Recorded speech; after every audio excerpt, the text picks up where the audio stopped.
Hello everyone, this is Anya, tu entrenadora personal de español, your personal Spanish coach, y bienvenidos a un episodio más de Tu Español en Uso. Today I want to ask you, are you still struggling with the difference between por and para?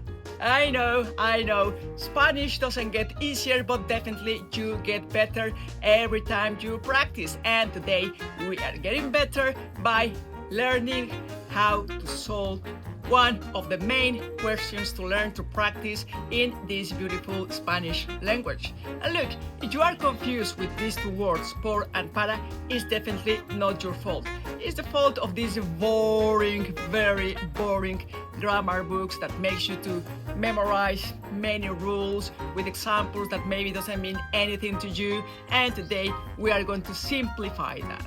Vamos a simplificar las cosas just by asking two simple questions. And before we dive in this subject, please like and subscribe this video.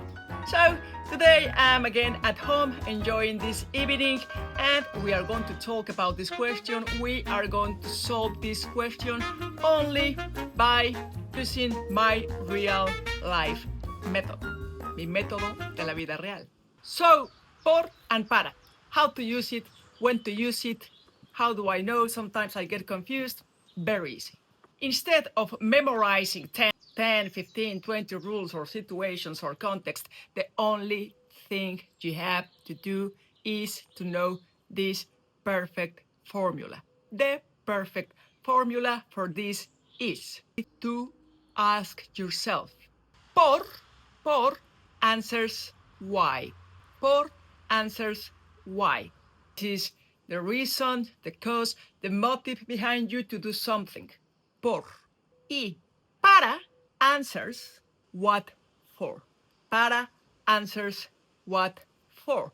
That means the purpose, the goal, or the destination in front of you.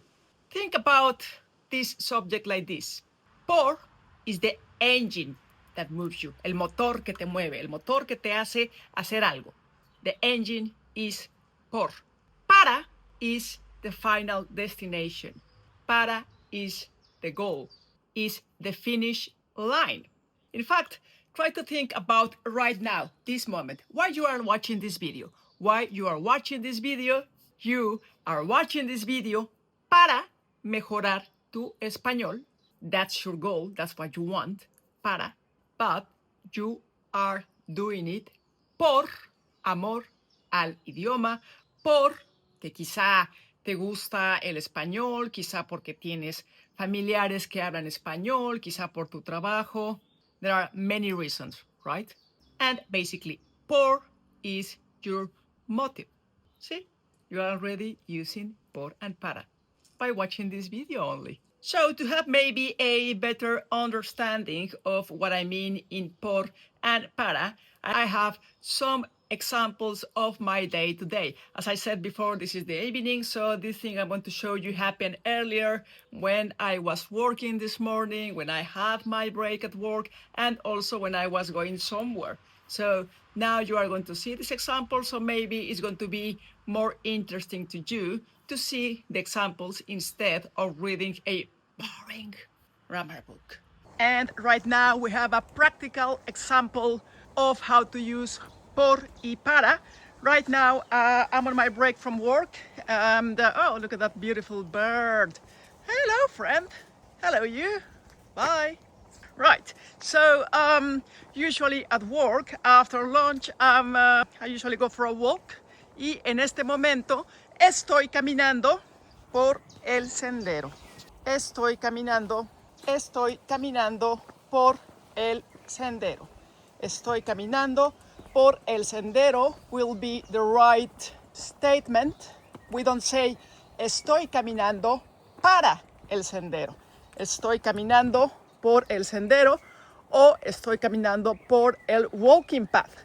Eso sería un uso muy práctico y cotidiano del uso de por. Sin embargo, puedo decir, o I can say, I'm walking por el sendero para relajarme during my break at work. I'm just walking to relax.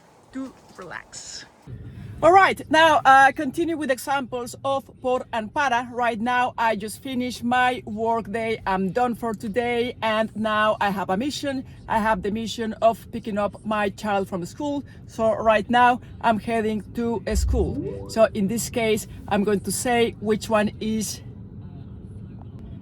the destination. Voy para la escuela de mi hijo. I'm heading to the school. Y the reason, this is the reason, voy por mi hijo. Voy para la escuela de mi hijo, por mi hijo. And for this mission, we have this little funky friend that actually my child has made for me at school. Hello, Funky. He is my co-pilot. Vamos para la escuela por Mateo. And that was the example of por and para. Vine para la escuela por mi hijo. Hi. Hi. Another way of using por is for something that it's an exchange. When you pay for something, you could use por. For example, I could say, let's see how much is here. Yeah, we have here 50p, right? 50p. So I could say I paid 50p por my cup of coffee. I wish. I could also say I paid, I don't know, let's say the same 50p for this toy for Ginger. I paid 50p por este juguete para mi gato. Compré este juguete por el cual pagué 50p y es para mi gato. There you go. So next time when you are in doubt, just remember to ask this question. Is this my motive?